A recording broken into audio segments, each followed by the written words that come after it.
Hello friends, welcome to DElEd classes with Avni. I hope आप सभी अच्छे होंगे। तो आज की क्लास में हम बात करने जा रहे हैं यशपाल समिति के बारे में, जो कि एक बहुत इंपॉर्टेंट टॉपिक है। इससे लास्ट क्लास में हमने बात की थी राष्ट्रीय शिक्षा नीति 1982 के बारे में, 1986 के बारे में, और राष्ट्रीय शिक्षा नीति 1992 के बारे में। तो आज हम बात करेंगे कि यशपाल समिति क्या है, यशपाल समिति की पृष्ठभूमि क्या है, यशपाल समिति में क्या क्या सिफारिशें दी गई और यशपाल समिति का क्या प्रभाव पड़ा, और लास्ट में प्रीवियस ईयर क्वेश्चंस क्या आए इस टॉपिक से। So now let's get into the video. अगर हम बात करें यशपाल समिति के बारे में, तो यशपाल समिति को 1993 में बनाया गया था और इसके अध्यक्ष प्रोफेसर यशपाल थे, जो एक प्रसिद्ध वैज्ञानिक भी थे। तो ये एक सरकारी समिति थी जिसका उद्देश्य स्कूलों में छात्रों पर पढ़ाई का बोझ कम करना था।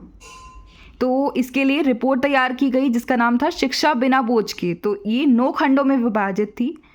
तो इसमें सुझाव दिया गया कि बच्चों को रट्टा मारने से बचाया जाए, पाठ्यक्रम को सरल बनाया जाए और शिक्षा को मज़ेदार और व्यवहारिक बनाया जाए। ठीक है, तो देखते हैं यशपाल समिति की स्थापना 1993 में भारत सरकार द्वारा स्कूली शिक्षा में सुधार और विशेष रूप से छात्रों पर बढ़ते शैक्षणिक बोझ की समस्या का समाधान करने के लिए की गई थी। इसका उद्देश्य यह था कि शिक्षा प्रणाली को अधिक प्रभावी और छात्रों के लिए सरल बनाया जा सके। इस समिति के अध्यक्ष प्रसिद्ध वैज्ञानिक और शिक्षाविद प्रोफेसर यशपाल थे, जिन्होंने शिक्षा के क्षेत्र में कई महत्वपूर्ण योगदान दिए। तो इसका उद्देश्य यही था कि बच्चों पर ज़्यादा प्रेशर ना डाला जाए, उनकी कैपेसिटी के हिसाब से उनके लिए सरल पाठ्यक्रम तैयार किया जाए, जिससे बच्चों की पढ़ाई में रुचि कम ना हो। अब हम बात करते हैं यशपाल समिति के गठन की पृष्ठभूमि के बारे में। तो 1980 और 1990 के दशक में ये देखा गया कि बच्चों का जो पाठ्यक्रम है वो काफ़ी जटिल है, भारी है, और बच्चों को काफ़ी प्रॉब्लम्स उठानी पड़ रही हैं। भारी बस्ते हैं, कठिन विषय हैं, ये सारी प्रॉब्लम्स बच्चों को फेस करनी पड़ रही हैं, और जिससे बच्चों की पढ़ाई में भी रुचि कम होती जा रही है। तो इन्हीं सभी समस्याओं को हल करने के लिए सरकार ने यशपाल समिति का गठन किया, जिससे शिक्षा प्रणाली को बेहतर और बच्चों के अनुकूल बनाया जा सके। तो ये है इसकी पृष्ठभूमि। अब हम बात करेंगे यशपाल समिति की प्रमुख सिफारिशें। क्या क्या सिफारिशें, क्या क्या सुझाव इसमें दिए गए। समिति ने अपनी रिपोर्ट बोझ रहित शिक्षा, लर्निंग विदाउट बर्डन के माध्यम से कई महत्वपूर्ण सिफारिशें दी, जो इस प्रकार हैं। सबसे पहली है रट्टा प्रणाली का अंत। इसमें बच्चों की रट्टा प्रणाली को ख़त्म करने की बात की गई है कि बच्चे रट्टा ना लगाएं, कि हर चीज़ को समझ के पढ़ें। समिति ने रट्टा मारने की शिक्षा प्रणाली को ख़त्म करने पर जोर दिया। इसका मानना था कि छात्रों को केवल परीक्षाओं के लिए रट्टा लगाने के बजाय उन्हें अवधारणाओं को समझना चाहिए, ताकि शिक्षा उनके जीवन के लिए उपयोगी हो। अगर बच्चों को मैथ्स के फॉर्मूले सिखाने हैं तो बच्चों को सूत्र रटाने के बजाय उन्हें समझाया जाए कि ये फॉर्मूला कैसे बना है, उन्हें उदाहरण दिया जाए, कुछ समस्याओं को लेकर उन्हें समझाया जाए कि ये सूत्र कैसे काम करता है। ठीक है, नेक्स्ट है पाठ्यक्रम का बोझ कम किया जाए। इसमें कहा गया है कि बच्चों का जो पाठ्यक्रम है वो जटिल नहीं होना चाहिए, बल्कि बच्चों की कैपेसिटी के हिसाब से तैयार किया जाए, जिससे बच्चा अधिक रुचि ले। अगर क्लास 5 का बच्चा है तो उसे जटिल विज्ञान के सिद्धांतों की जगह आसपास की चीज़ों से जुड़े कुछ इजी एग्जाम्पल्स दिए जाएं, सरल उदाहरण दिए जाएं, जैसे पौधों की वृद्धि हुई या वर्षा का चक्र हुआ।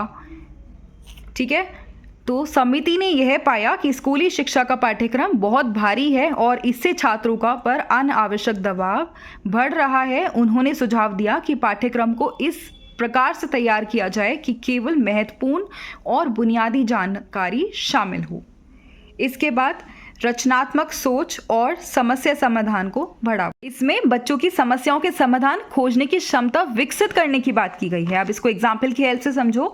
अगर मैथ्स की क्लास में हमें क्षेत्रफल एरिया टॉपिक पढ़ाना है बच्चों को, तो टीचर केवल बच्चों को फॉर्मूला याद ना कराए, बल्कि उन्हें एक वर्गाकार बगीचे का नक्शा दे सकता है और फिर बच्चों से पूछा जाए कि इस बगीचे का क्षेत्रफल कैसे निकाला जा सकता है। इससे बच्चे व्यवहारिक समस्या समाधान सीखते हैं।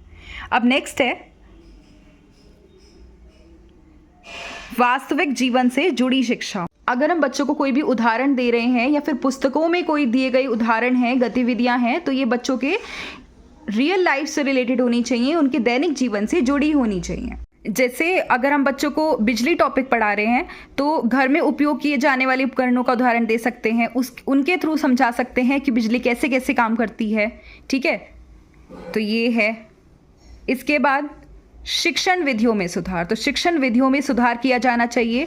टीचर बच्चों को इनोवेटिव तरीके से पढ़ाए, नई नई टेक्निक्स यूज करके पढ़ाए। शिक्षण विधियों में सुधार किया जाए। अगर teacher life cycle of plants topic पढ़ा रहे हैं बच्चों को, पौधे का जीवन चक्र, तो बच्चों को केवल किताबों से ना पढ़ाया जाए बल्कि बच्चों को बगीचे में ले जाया जा सकता है, पौधों की विभिन्न अवस्थाओं को दिखाया जा सकता है। इससे बच्चों को प्रैक्टिकल नॉलेज मिलेगी, वो बेहतर तरीके से सीख पाएंगे।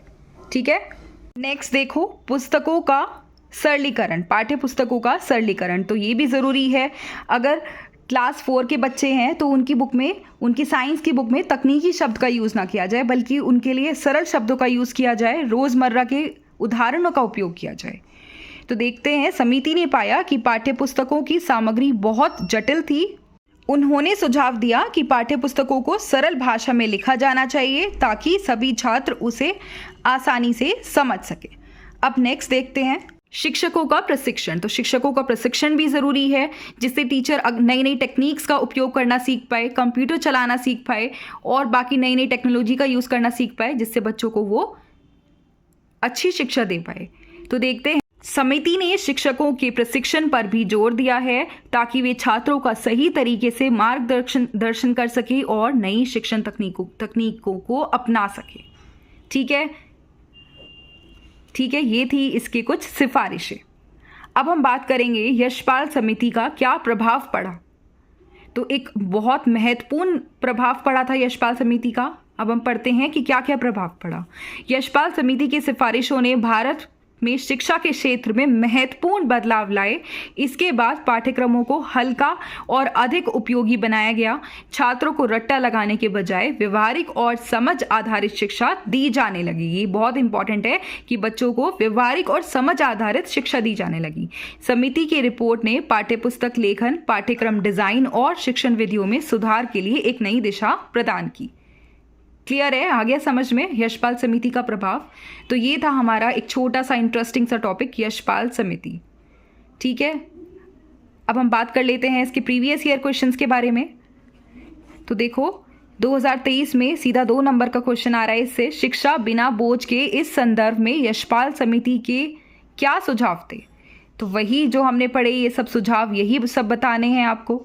जैसे रट्टा प्रणाली का अंत, पाठ्यक्रम का बोझ कम किया जाए, रचनात्मक सोच को बढ़ावा, वास्तविक जीवन से जुड़ी शिक्षा, पाठ्य पुस्तकों का सरलीकरण, शिक्षकों का प्रशिक्षण। तो ये सारी चीज़ें आपको इसमें बतानी है। इसके बाद है यशपाल समिति के कुल कितने खंड हैं। तो ये मैंने आपको स्टार्टिंग में बताया था। तो एक 1 मार्क का क्वेश्चन है, 2022 में आ रहा है। आपको सिर्फ ये बताना है कि यशपाल समिति के कुल कितने खंड हैं। तो देखो, इसका आंसर है यशपाल समिति की रिपोर्ट शिक्षा बिना बोझ, लर्निंग विदाउट बर्डन, कुल 9 खंडों में विभाजित है। इसका आंसर है 9 खंडों। ठीक है, इसके बाद 2022 में एक और क्वेश्चन आया 2 मार्क्स का, यशपाल समिति के सुझाव एवं रिपोर्ट का सारांश लिखिए। तो वही आपको सारे सुझाव बताने हैं जो अभी मैंने आपको अभी बताए हैं जस्ट। तो यही है इसमें। ठीक है, क्लियर है। अगर इस टॉपिक को लेकर आपको कोई भी डाउट आता है तो आप कमेंट सेक्शन में पूछ सकते हैं। बाकी नेक्स्ट टॉपिक हमारा रहेगा राष्ट्रीय पाठ्यचर्या की रूपरेखा 2005 यानी NCF 2005। ठीक है, अगर आपको मेरी वीडियो थोड़ी भी पसंद आ रही है, थोड़ी भी आपको हेल्प मिल पा रही है, तो आप प्लीज़ वीडियो को लाइक शेयर सब्सक्राइब कर देना। बाकी मिलते हैं नेक्स्ट वीडियो में, और जल्दी एक छोटा सा गिव अवे भी अनाउंस करने वाली हूँ मैं, उसकी कंडीशंस मैं बताऊँगी आने वाली वीडियोज़ में। ठीक है, अब हम मिलते हैं नेक्स्ट वीडियो में। तब तक के लिए stay happy, stay healthy. Thank you so much.